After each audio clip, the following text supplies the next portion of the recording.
Shall we begin? Why not? Welcome to Frankie Sense and More. It's like she's got a whole lot of goodness for you with a little bit of sass. Frankie, did you just say...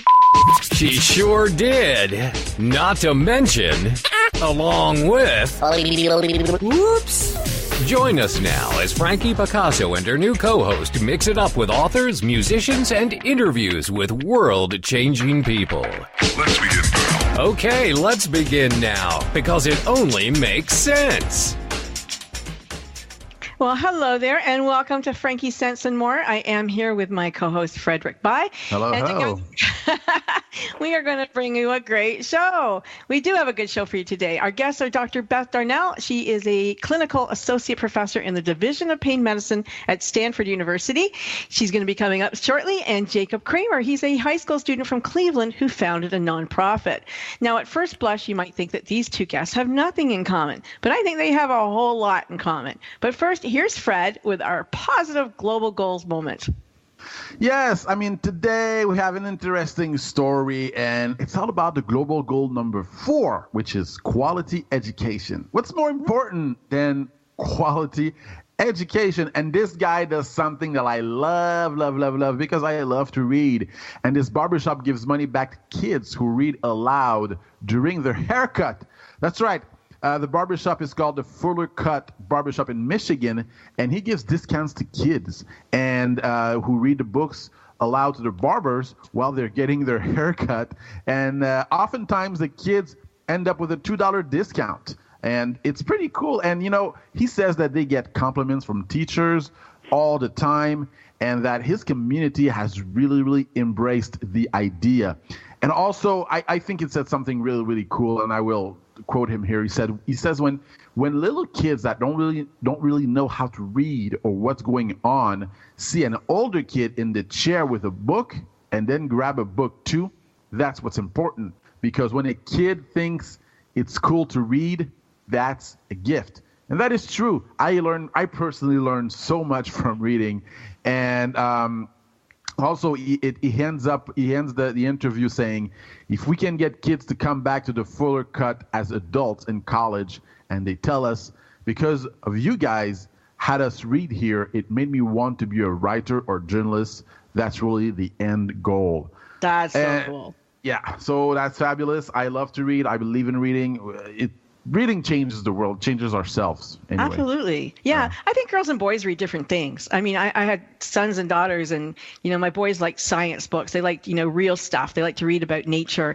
And girls, they like to read fiction and different kinds of things. So I think we like to read different things. But, definitely it's a great community effort to help children read. And I think that's terrific. Yeah. Kudos to the barbershop there. Yeah, absolutely. Yeah. Okay. Well, let's introduce Dr. Beth. Now, she is a pain psychologist and scientist. Dr. Beth Darnall is her name. She's also the author of the Opioid-Free Pain Relief Kit and Less Pain, Fewer Pills, Avoid the Dangers of Prescription Opioids, and Gain Control Over Chronic Pain. She's a past president of the Pain Society of Oregon and is a current co-chair of the Pain Psychology Task Force at the American Academy of Pain Medicine. Her NIH-funded research investigates mechanisms of pain catastrophizing and the effectiveness of a single session pain catastrophizing treatment that she has developed. Wow. Please welcome Dr. Beth. We're going to call you Beth if that's okay. Oh, yes, absolutely. And Frankie and Fred, thank you so much for having me. Oh, awesome. It's our pleasure. Yeah. In your book, you seem to advocate for pain patients not to use opiates. Can you explain your position on this? Yeah, so here is, it's a little more nuanced than that. My position is that everybody should have access to the right information so that they can best control their own experience, reduce their own distress and their own pain. And by doing so, they will need less medication. So despite the titles of my book, I'm actually not anti-opioid, but I do think, and almost everyone agrees, that it's in everyone's best interest to take fewer medications. And I am highly invested in providing a pathway for people to be able to do that, so that even if they take opioids going forward, they'll be able to make informed choices because they understand the risks and the benefits, and they're able to use different strategies that help them need and use as little of the medication as possible. And then that helps reduce their risks and their side effects, and it allows them to have more control over what's happening in their lives. I can agree with that. I don't think I've ever said this on air before. I have been on opioids for 15 years after a motorcycle crash. And I got down from like enormous amounts to as little as I possibly think I can. And even to the point where I said to my doctor, I'm ready to go off. And, and she looked at me and she said, are you crazy? Like you won't even be able to walk around. Now, I don't really talk about my pain that often, but I mean, it's always there. I'm also a hypnotherapist, so I do understand how to, hypnotize for pain, how to use, hypnosis as a means for pain. The one thing I will say that I think was missing in your book, and maybe it was just an oversight, but I found personally, when I was in the hospital, even because I was there for 6 months, massage lowered my pain medication by like double, really lowered it. Wow. Yeah, interesting. Well, I'll tell you, there are numerous strategies that people can use to help reduce their pain. In my books, I focus pretty specifically on the psychological pathways versus, acupuncture or massage or many other techniques. That's not to minimize the fact that this can be incredibly helpful, but I tend to stick to my area of expertise in my books. So in the brain, it's interesting, and I want to talk about this for a moment, if it's okay with you, because I want to talk about the difference. I believe there's a difference between dependency and addiction, and absolutely, people who take these drugs are dependent upon them, physically dependent, and yet not everybody has an addict mentality. Like I've never taken an extra pill. As a matter of fact, she gave me pills and I never even took them. So I know that I don't have an addictive personality. I know that some people do. So what do you think? I mean, originally my pain doctor said to me, Frankie, think of it like, because my family was so against it, but he said, think of it like you're a diabetic and you need insulin. Like why should this be different for you? Yeah, absolutely. So you're right. There's a huge difference between addiction and physiological dependence. And if anyone takes opioids regularly long-term, you'll become physiologically dependent. That's true for you. That's true for me. Right. That's true for anybody. But that's fundamentally different from a psychological and physiological phenomenon of addiction. And so, unfortunately, these concepts kind of get confused in the media and also among patients who really worry that they may be addicted. And so I spend a lot of time providing education. The majority of people are not addicted, but absolutely they're physiologically dependent. And so when they try and go down on the medication, or if they miss a dose of opioids, they'll have some withdrawal symptoms. And that scares people because they're uncomfortable, they cause more pain, and they falsely lead people to believe that they absolutely need the medication and can't go down or off of it. And one of my main messages is that just because a person is physiologically dependent doesn't mean that they can't very slowly, successfully wean down on the medication, just like you did. I think you did a good job at that. End up tapering off of opioids very slowly. They prevent and avoid withdrawals. And curiously, interestingly, they discover that they often have less pain as they go down and off of these medications. That's such a critical message to get out to people. I found that very interesting. Yeah. Go ahead, Fred.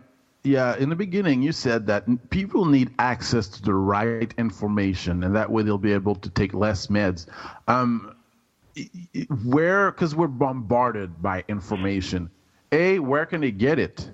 How can they get the right information? Where can they get it? Great question. And it was also, the entire reason I wrote my first book, which is called Less Pain, Fewer Pills, because I was working with patients day in and day out, people with chronic pain who were taking opioid medication, and they would look at me, many of them upset, and they would say, if I had known about the problems associated with these medications, I never would have started them. And they were talking about some of the negative side effects, that they were very sleepy, that they had extreme constipation, that they felt stigmatized, that it was impacting their ability to do certain things rather than make it easier for them to do certain things, that they were having some depression or anxiety, that their hormones had changed. And what I realized was that there really wasn't a central place for people to discover all of the risks and consequences of opioid medication. And so that's why I wrote the book, and the whole first half of the book is just opioid education. I always say I'm really not invested in whether or not people take opioid medication, but I'm highly invested in people making informed choices, being in control of their choices, and helping them with alternative pathways so that they can minimize their risks. I feel that that's absolutely critical. I agree. And I think you did a really good job of that. I think, learning to breathe through pain and learning to relax and because I know, when you're in pain, you tend to tense up in your shoulders and your neck, and it affects, every area of your body, really. And so when you can relax that, then it eases a lot of symptoms, for sure. Yeah, it's true. And it even goes one step beyond that. Our brains and our spinal cord, our nervous system is really primed to react to pain because, pain is a signal that has helped us survive. And so it really gets our attention. And I'm going to have to cut you off because we're going to commercial. But I want to talk about chronic pain. The amount of attention we give the pain can serve to amplify the pain. So we've done a lot of neuroimaging studies. There's a lot of research on this topic. We're going to commercial. When people we're going to really commercial. Focus on the pain, have a hard time calming their nervous system. Frankie Sense and more will be right back after we pay the bills. It's words you never heard. If you have a lot of spizzerinctum or the will to win, and you have a strong desire to be a part of your favorite sports team, the National Hockey League might be for you. Did you know that if both goalies on an NHL hockey team are injured, anyone at the game is eligible to step in and play the part? Teams have resorted to using their coaches, team owners, and even their web designers to fill in for injured goalies. It's as simple as slipping into your breezers or hockey pants. The original hockey puck was made out of frozen cow dung. The fastest puck shot on record was clocked at 114 miles per hour. And I'd like to take this opportunity to send out a special thanks to the men and women of our armed forces serving our country around the world. It's words you never heard. I'm Carolyn Davidson, and you can have fun challenging your words you never heard vocabulary with my free app, Too Funny for Words. It's the Fitness Minute with fitness expert Annette Hammond. Nuts are an overall good choice for snacking. Almonds are my favorite nut, and I try to include them in my daily eating. Almonds have more calcium than any other nut. They are low in carbs, but high in fiber and protein. Studies show that eating almonds and other nuts will give you a feeling of fullness longer and help you eat fewer calories throughout the day. 12 almonds are under 100 calories and very satisfying. Peanuts are another good choice. Health Magazine says that like most other nuts, peanuts are also full of brain-boosting healthy fats and vitamin E as well. 1 ounce of peanuts, about 28 unshelled nuts, contains about 170 calories, 7 grams of protein, and 14 grams of fat. Eating nuts helps your brain power and reduces inflammation. For the Fitness Minute, I'm Annette Hammond. Like us on Facebook.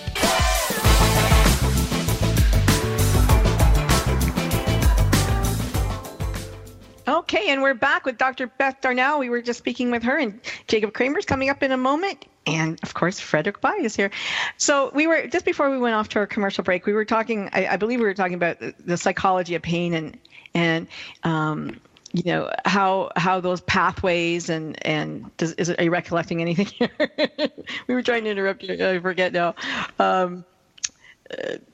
Fred, do you remember her last words? Okay. One of the things that's interesting to people is the fact that how we focus our brains, our attention, and how we're really attuning our brains can either make pain better or worse.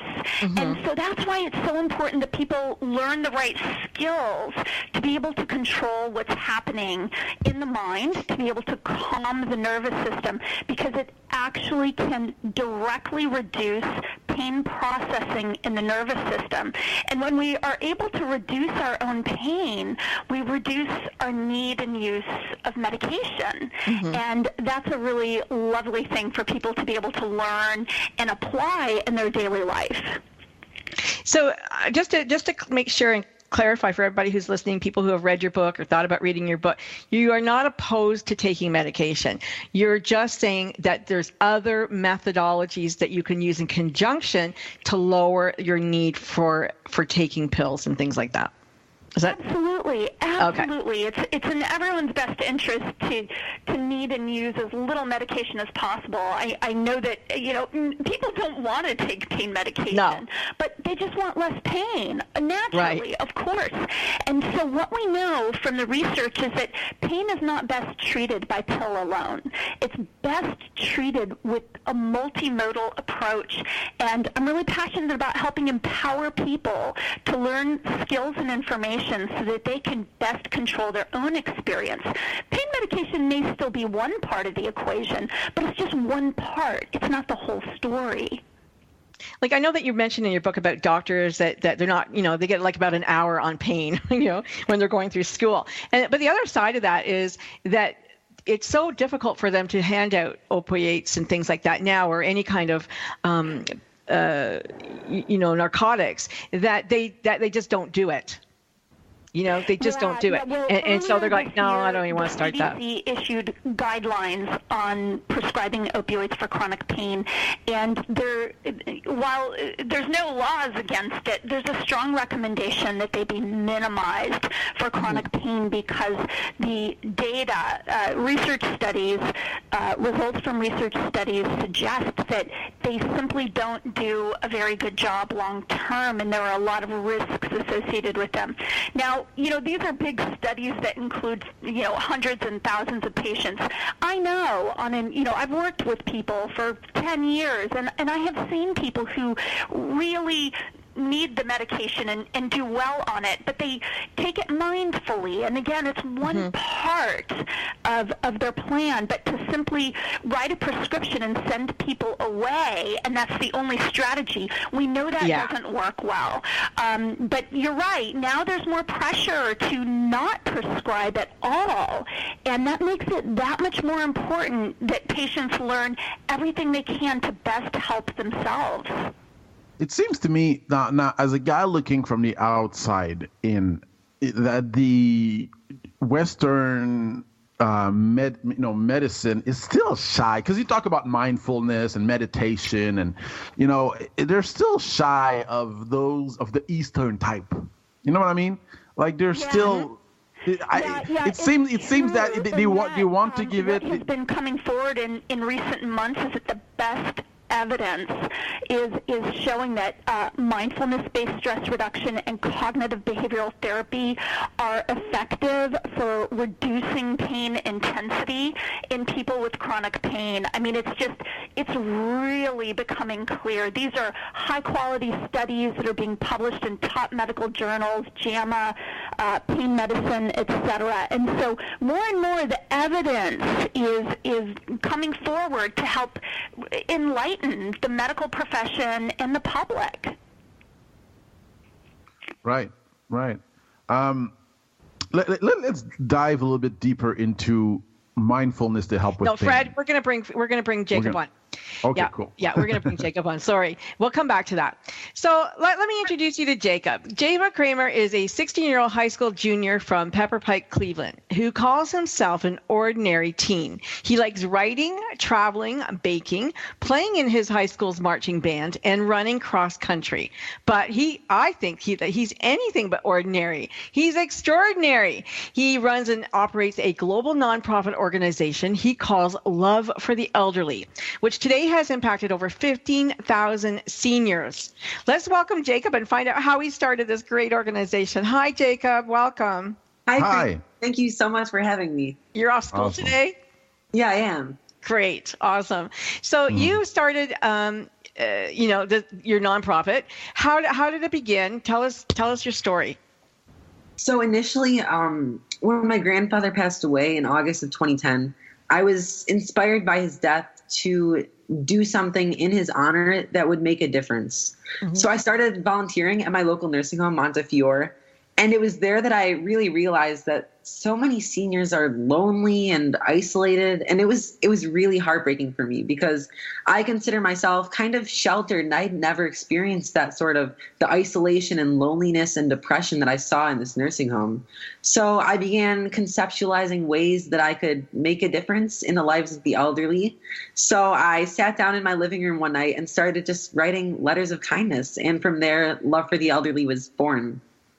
Wow. You in one of your TED Talks, I love it. I watched. He's 16. He does a TED Talk. I love it. I'm sorry? I said 16 years old and he does TED Talk. Yeah. And you talk about the sunflower analogy. You got to tell us that. Talk to us about it. Yeah, so sunflowers, I think they're a great analogy for so many things in life, but specifically how they bloom and blossom. They're really beautiful, and just like a sunflower, when you tend to an elderly person or any person really, they are really able to shine and let their true inner self shine as well. Mm-hmm. Well, you started Letters of Love, where you have gotten other teens and young people from, I think, South America to write letters to American elderly, to seniors, so that they can, practice their English, and these folks get nice letters. You started Senior Buddies this year, I think, and Sunshine Box. So you've got 3 programs going. Tell us a little bit about your programs. Yeah, sure. So Letters of Love, that was my initial program, what I talked about, writing letters to my local nursing home. Since then, it's expanded, and I've received 15,000 letters from 51 countries and 6 continents. Wow. And these are just letters of kindness and love that I send out to nursing homes across the globe. And they're just intended to put a smile on the elderly recipient's face. So these are handwritten letters? Yeah, they're all handwritten because I'm trying to bring back the art of handwritten letter writing. Nice. Hey, man. Wow, that's nice. That's nice. Good. And so Senior Buddies now, what's that program? Senior Buddies, I started it this year in February, and basically I paired with a school in Sao Paulo, Brazil. It's a really poor school, and these students are just learning English, and they are pen pals with some seniors in Portland, Maine, and they've been writing for months. They got the chance to Skype, and it's been really amazing. They were featured in a national Brazilian TV show, which was really incredible because it was great publicity. And so it's been really great to watch their relationships blossom. That's awesome. And now your Sunshine Box? Can I just say one thing, Frankie and Fred? Yeah, please. Go ahead. Well, first of all, Jacob, what you're doing is amazing. And I also want to say this is so relevant to pain. First of all, older people have more pain. And one of the things that we know is that social isolation amplifies pain intensity and just also distress about pain. And what I love about what you're doing is that you're connecting people in this beautiful way, and that can be powerful medicine for them socially, but also to help alleviate suffering. So I just want to say thank you for all that you're doing. Oh, thank you so much for your kind words. I appreciate that. I told you that there was a connection. One topic I think that you're so right on point, because my family is from Africa and my family is from the Caribbean, and I see the elderly over there compared to the elderly here. Mm-hmm. And, it's almost like here we lock them in the nursing home somewhere and we kind of leave them there. But when they're over there, in Africa or the Caribbean, man, the elderly people, they're the voice of wisdom. I mean, when grandma speaks, you listen. Yeah, totally. So talk to us a little bit about that, because I know you talked about it on your TED Talks. Hello? About how we treat our elderly? Yeah, the elderly in America versus the elderly in other countries. Yeah, so other countries, the elders are really regarded as with the utmost respect, and they're really looked up to. And then sadly here in America and some other civilized nations, that's not the case, it's really sad and heartbreaking to me, because it's just the way that our society runs and functions, and something needs to be done to change that. So that's what all of my programs and initiatives try to combat, to bridge that gap of isolation and really make sure that the youngest and oldest populations are still connected. And Okay, I know that you want to make sure we talk about Sunshine Box. Let's talk about that just before we go to our next commercial break. And then when we come back, we can talk about how these things are all funded. All right, sure. So Sunshine Box is, it actually launched recently, September 24th. And basically I create these boxes of sunshine, and they're filled with little goodies like some yellow neon sunglasses to make sure that you're never too old to be a little bit silly, and a neon yellow stress ball with a smiley face on it to squish on hard days. And I distributed those to one of my local nursing homes, McGregor, and it got a hugely positive response. Lots of seniors were crying and they hugged me. Aww. And it was just really sweet and very well received. So I'm looking forward to expanding that program. So everything in your Sunshine Box is yellow? Yeah, everything is yellow. It's all vibrant and fun. And yeah. Cool. That's fun. That is fun. And awesome. I do you find that the seniors kind of revert to being children when they get things like that? Actually, yes. There was like a little yellow lei in the Sunshine Box, and they all put it on their necks, and they put the sunglasses on. They took some selfies with me, so it was a lot of fun. Oh, Jacob, that's amazing. Well, when we come back, we're going to go to a commercial break. And when we come back, I want to talk a little bit more about how you might fund something like that, how you're raising some money to do any in all of your programs. And then we're going to talk, between you and Dr. Beth about, this relationship, because I did want to talk about the relationship of seniors and pain and the emotional aspect of the things that you're doing. So don't go anywhere. We're coming right back. This is Frankie Sense and More. I am your host, Frankie Picasso. My co-host is Frederick Bai, and we will be back in just a second. Just getting warmed up. Frankie Sense and More will be right back after we pay the bills. It's Marching Neighborhood. Have you ever found yourself on an airplane seated next to a nonstop talker that you really don't have anything at all in common with? When I fly, I usually want to catch up on my reading and not have to listen to an explatterator. It's even worse if they're a philodox. That's a person who just loves their own opinion. Well, now a Facebook app lets you choose your own seatmate before you fly. According to an article in USA Today, social media startups are bringing together compatible flyers before they take their seats. That's good news for people lovers, otherwise known as philodemics. A number of apps such as Planely and Satisfy are helping travelers meet not only online, but in person. Think the Match.com of travel. I love flying and have been to almost as many places as my luggage. It's Marching Neighborhood. I'm Carolyn Davidson, and you can have fun challenging your words you never heard vocabulary with my free app, Too Funny for Words. It's the Fitness Minute with fitness expert Annette Hammond. Many men and women drink diet sodas almost on a daily basis because they have 0 calories and are thought to be harmless. But the truth is, they are not harmless. The University of Texas found that people who consume just 3 diet sodas per week were more than 40% more likely to be obese. The artificial sweeteners that are in diet sodas lead to hard-to-control food urges later in the day. Another study by Purdue found that rats who were fed artificial sweeteners prior to mealtime took in more calories. Every once in a while, drinking a diet soda is fine, but if you're having them on a regular and even daily basis, it's time to switch to water or green tea. For the Fitness Minute, I'm Annette Hammond. To hear other fitness and weight loss tips, visit our website at AnnetteHammond.com.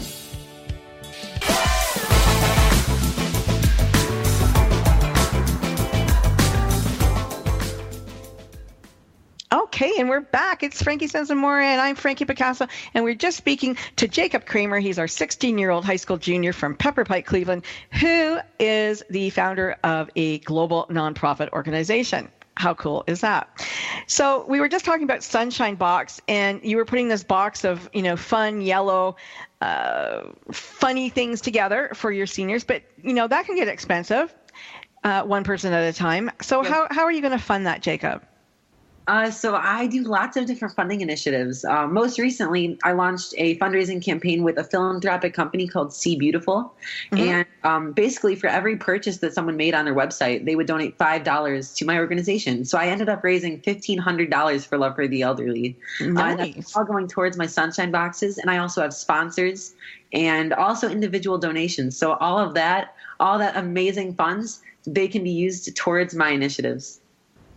Now, I want to ask you something about young people because, I notice that people, especially in North America, we tend to look at old people like myself, tend to look at old people and go, they're just old. Like they're slow, they're old, they have nothing to say. They're not relevant. I don't want to talk to them. How do you engage your young people into wanting to talk and wanting to write letters? So that's something that's always really irritated me, how the elderly are so often viewed as just slow and old and irrelevant. Yeah, exactly. And especially because of the technological barrier, how they're not using Snapchat or Instagram or Twitter. That is a huge reason why there's this disconnect. So I really try to emphasize the fact that our elders have so much that we can all learn from. And that's something that I found, especially with the Senior Buddy program, is it really resonates with the kids because they're able to connect and they're able to build those relationships that they wouldn't otherwise be able to do.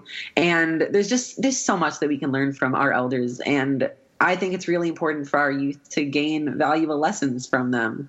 What did you learn? What did you, from your experience so far, what did you learn that really touched you about the elderly?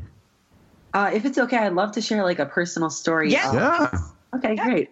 So I used to volunteer at my local nursing home all the time. I'd go in every Saturday. I think I talked about this in my TED Talk, actually. And there was this woman named Cynthia. And I would always love visiting her room. I'd walk in there every Saturday afternoon, and I'd just be greeted with this wonderful smile. And we'd talk about politics. We'd discuss finances. We'd talk about pretty much everything. And I got to know her really well. She got to know me. And it was a beautiful relationship. I was really touched by the mark that she left on me. And sadly, she passed away, which once again, it devastated me, just like my grandfather's passed. But I think those kind of experiences, they motivate you to continue impact and making a difference in the world. How many of your friends, Jacob, how many of your friends have grandparents and have a relationship? Maybe they're divorced parents and they don't have to spend the time with grandparents, or they've never had grandparents. Grandparents, passed before they were born. Like, do you find that a lot of your friends don't have a relationship with a grandparent? I actually think that, at least in my community, I'm not sure if this relates to the rest of like America, but for me in Cleveland, a lot of my friends, they are in touch with their grandparents, but a lot of them may live in other states or just far in general. So they see it like once a year, kind of a grandparent. It's really hard, especially because of technology. A lot of seniors don't use like FaceTime and texting, and that makes it all the more difficult. Right. But what if you were to teach them? I mean, my dad's like 94 years old this year, and he's got iPads, he's got iPhones, he's hooked up to the Yazoo with technology, and he finds it very easy and he loves it. Like, he Skypes with me all the time. So what if you were to teach seniors how to use technology so that they could, relate more to their grandchildren or to younger people? Definitely. So that's something that I've been considering for a while now, and I'm thinking of hopefully pursuing that in the future and bringing technology to nursing homes and seniors, because I know it's a great way to prevent isolation from happening and keeping them in touch with their loved ones. So yeah, I'd love to do something with that sometime soon. Beth, I wanted to ask you, I know in your book you talked about the medication, and as you get older, medication affects people differently. So when Jacob and his friends are in the nursing home and maybe, somebody's on medication, maybe one day they act one way, another day they act a different way. Like, is there cause for, some kind of they should be thinking about, do you think, or? Yeah, so older people, particularly in nursing homes, because, they have more medical problems than somebody who's independent, they tend to be on a lot of different medications. And so it's what we call polypharmacy, which means that there's risks for those medications interacting, and people maybe not having as sharp a mind because of the medications they're on. Pain medication, opioid medication, is also can create a fall risk for a lot of elders. They're less steady on their feet. They may have worse balance as a consequence of the medications. And so these are just things for people to be mindful of. And it's always in everyone's best interest, to use as little of the medication as possible, and to focus on managing pain in different ways. And, as I mentioned earlier, I love what Jacob is doing, because he's, what we know about pain is that it's not just a physical experience. It affects so many different areas of our life. We talk about it being a biopsychosocial phenomenon, and his work is really targeting some of these social impacts, these social areas, social connection, which can serve to actually reduce pain, isolation, suffering.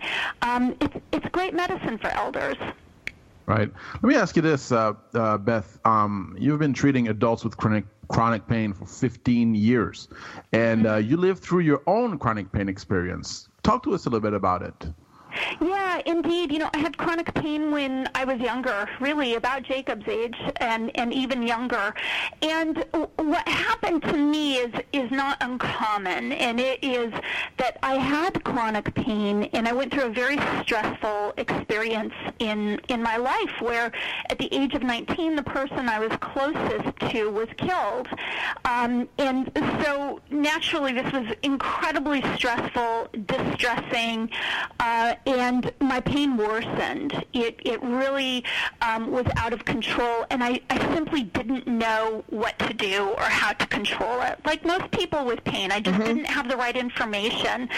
So I sought help at the hospital, and nobody, they ran tests and they did what doctors are supposed to do, but they really couldn't find any answers. And they sent me home with a prescription for opioids. And, on the surface, they were doing their job because they're treating pain, theoretically. But actually, what I had was pain that was being greatly exacerbated by some of these psychological and social factors in my life. It was grief. It was stress. And so my story serves as an illustration of how, yes, we have chronic pain, but it's everything else in our lives that feeds into the pain experience and can be worsening it without us even knowing it. So we want to be sure that we're treating our whole life and all of these factors. I got myself off of opioids. I had to learn how to manage my pain differently, and I had to do that the hard way because I didn't have anyone to help me. There were no pain psychologists helping me, but the information that I figured out, that I learned, is now known to be evidence-based medicine, and it's the information I write about in my books. That's interesting. That Jacob, have you ever had extreme pain of any kind? Have you ever broken a bone or anything? No, not really. No. No, you're lucky. You're lucky. But the thing I was thinking about when you were talking about that is the Band-Aid, right? They're covering the pain, but they're not finding the cause of the pain. Yeah. Right, so right. It's like they never seem to get curious enough to do that. And often it's not necessarily possible for us to find a root cause or to eliminate pain. But what's so important for all people to understand is that the choices that we make, the thoughts that we have, the emotions that we have, our level of physical activity, our social experiences, our entire lives, everything has the capacity to either make our pain better or to make our pain worse. And so simply focusing on pills misses this massive opportunity for us to manage our pain differently and for us to actually gain better control of our own experience. You provide psychological services to patients with catastrophic burn, spinal cord injury, or amputation. What are those services? How do you help somebody? I'm sorry, can you say that one more time, Fred? No, you provide psychological services to patients with catastrophic burns, spinal cord injuries, and amputations, stuff like that. I got it. Yeah. So actually, we treat pain the same, no matter what is the cause of the pain. In the past, I worked really with very severe medical conditions, so spinal cord injury, people who had the catastrophic burn and were being treated on a burn unit, people who had amputations, major surgeries. Today, I work mostly with people in an outpatient setting who have chronic pain, but also with women who have breast cancer and are going into surgery. And what we know is that some of the biggest predictors for whether our pain gets better or how much pain we have after surgery or how quickly we recover from surgery, it tends to be the psychological factors. The power of our mind is incredible.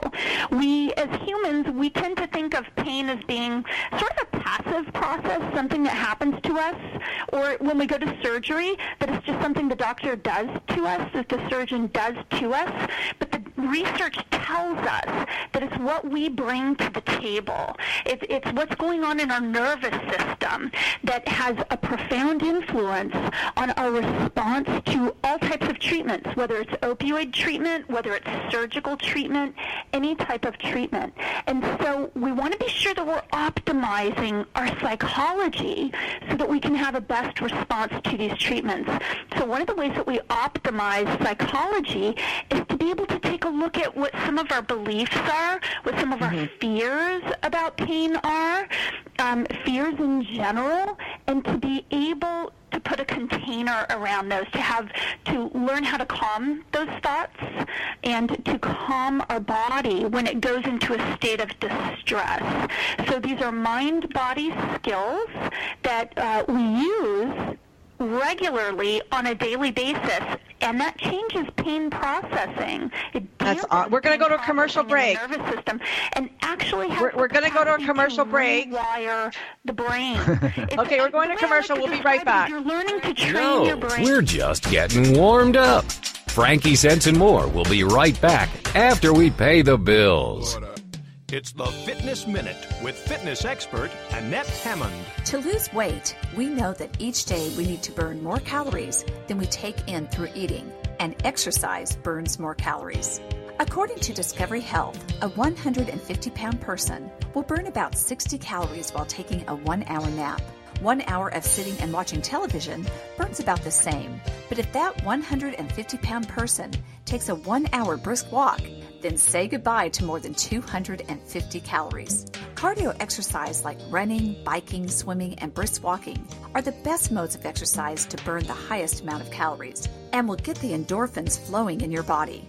Those feel-good neurotransmitters boost your mood naturally. So use exercise to burn calories, lose weight, and to feel good.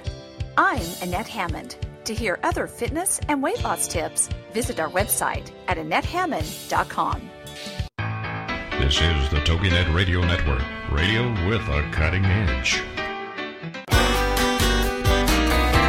It's words you never heard. By the time this show is over, you'll blink at least 30 times. The average person normally blinks about 20 times per minute, or 17,000 times a day. A faster rate usually indicates anxiety or emotional stress. What's the word for someone who blinks a lot? A squintifigo. FBI agents have identified a specific type of blink that they directly associate with Gammerstang. That's a person who tends toward deception and fraud. Attorneys, also known as pettifoggers, look for blinking when they have people on the stand. The eyelash flutter means they really do not like the question at all. Women blink more than men, but when a man blinks at a woman, he always appreciates a wink back. What's another word for flirting? Hazoku. It's words you never heard. I'm Carolyn Davidson, and you can have fun challenging your words you never heard vocabulary with my free app, Too Funny for Words.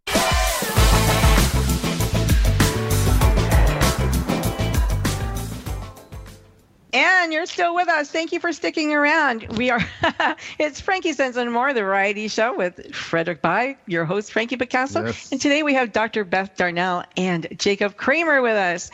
And we were just heading out with, Dr. Beth was telling us about the psychology and about how you think positive and the way that you think going into a painful situation is really how you're going to result coming out of that painful situation as well.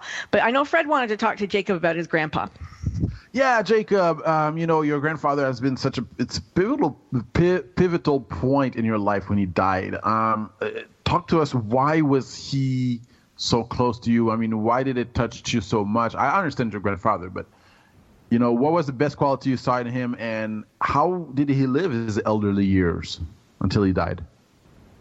First of all, my grandfather and I, we were so close, and I would visit him as often as I could. We'd go to weekly walks at the park or the mall.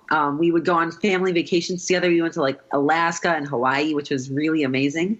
Mm-hmm. And through all those experiences, I got really close with him. And I really got to know his sense of humor, his altruism, compassion, integrity, and most importantly, his unconditional love. It all just radiated throughout him and to those that he was near. So that's something that's always inspired me.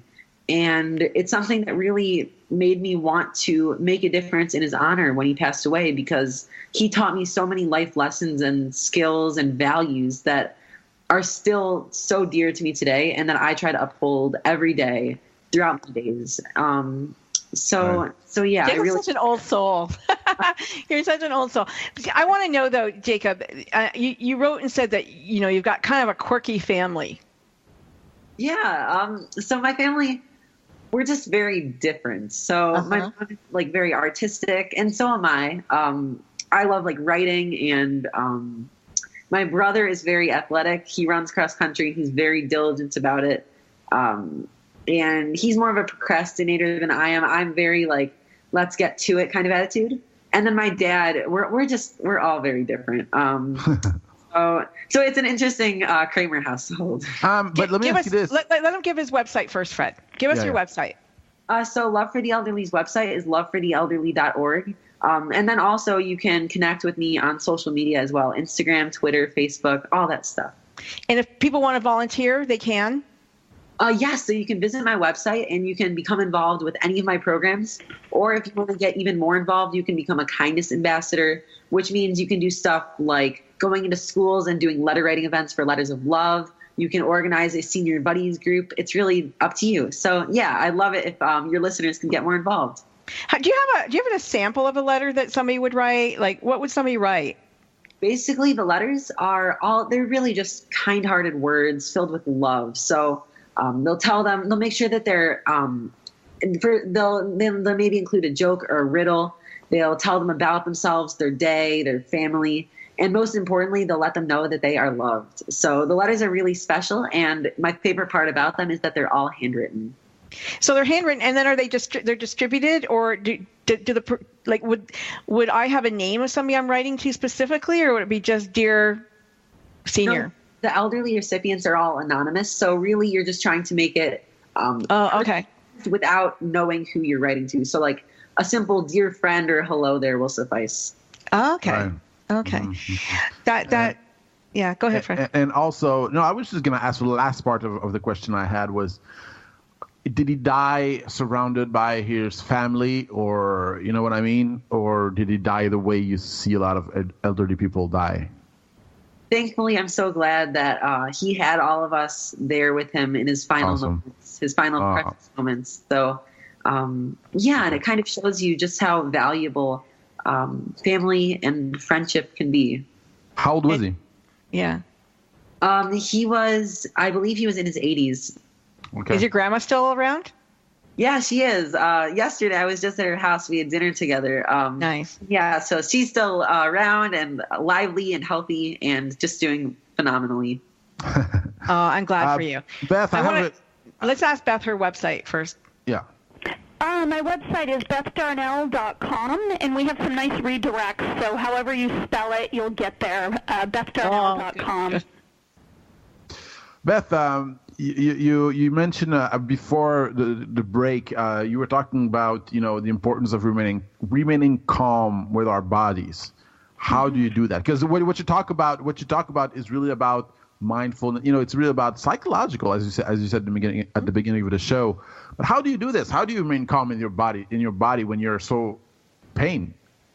Yeah, it's a great question. And so what we know across the board is that it's less about what happens to us. It's more about our reactions to what happens to us that is so detrimental.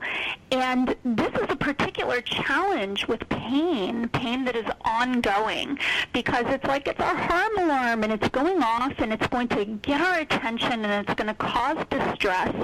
And that's going to show up in a lot of different ways. It's going to show up as psychological distress. It could be anxiety, it could be fear, just general stress, and also muscle tension throughout our body. Our breathing patterns change. We start to hold a lot of tension in our bodies. And over time, these become established patterns of thinking, of feeling, and established patterns in our body. And what we know is that these established patterns prime the nervous system to actually have more pain. So it's incredibly important that we start to disentangle them, that we start to train our brain and our body away from pain. The relaxation response, relaxation skills are an incredibly powerful tool because they're so simple, and almost anybody can do this. So we begin with some diaphragmatic breathing, use this regularly. It actually calms heart rate, it calms respiratory rate, and it dampens pain processing in the nervous system. So that's a key skill that people can use to calm themselves when they're in pain or in distress. And then what psychologists do is they work with people individually to, again, take a closer look at some of the thoughts that people are having, some of the thoughts and emotions, and what those patterns are, those patterns that may be unwittingly worsening pain. And it's pretty formulaic. We work to help people shift those patterns and turn them into more helpful patterns that really lead to us feeling better emotionally and physically, and that's so critical. Beth, who handles pain better, men or women? Well, I'll tell you, Frankie, women have more pain. Our pain is more frequent, it's more intense, and it lasts longer. Women are more likely to acquire chronic pain conditions.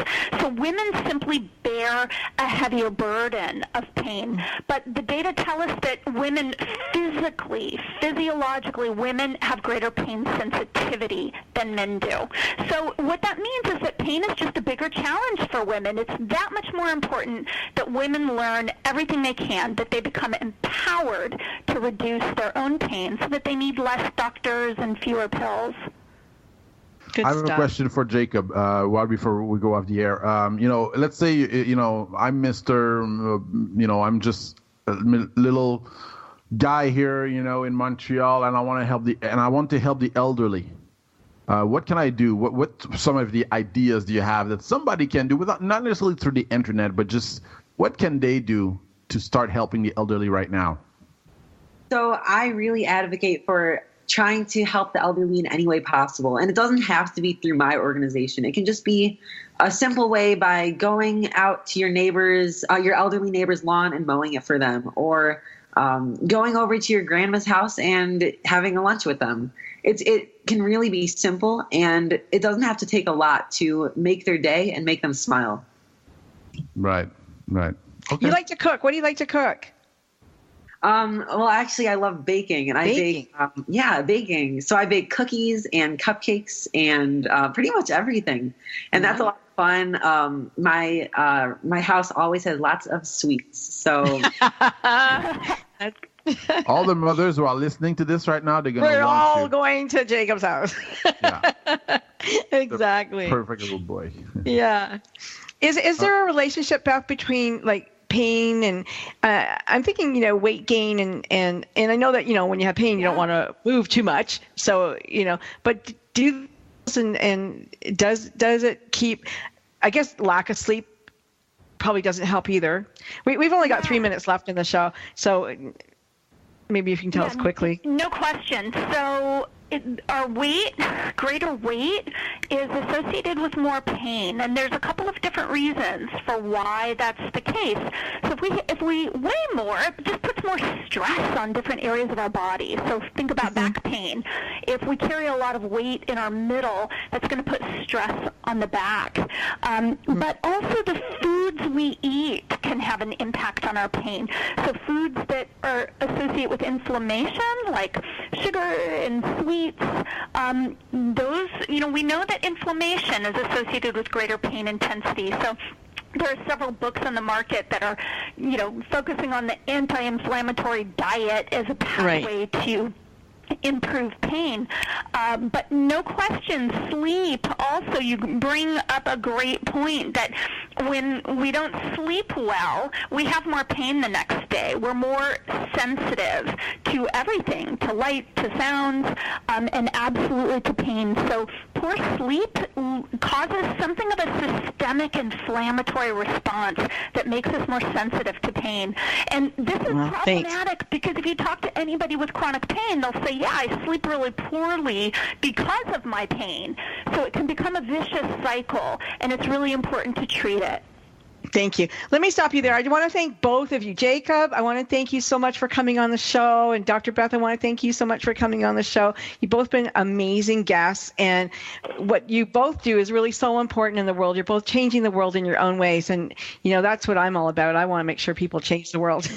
And they do whatever they can do. So that's amazing. And I know, Fred, you thank them as well for coming on. And absolutely. Thank you very much, guys. We learned a lot, and go out and find a grandparent today and help them. You'll be a senior one day yourself, so make sure you treat people. Fred, thank you both, and also Jacob, I learned a lot from you today. Thanks again. Thank you. Likewise. All right. Awesome. Well, we'll be back here next week, Fred and I, and we'll have.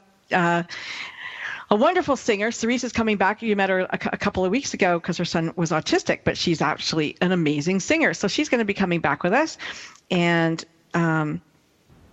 we're going around America. We're taking a trip around the States with one of our authors. So don't go anywhere. Come back and see us next week. We'll be here. Take care, everybody. Wherever you are in the world, day or night. All right. Bye-bye. Bye, everyone. Hit Rash Production.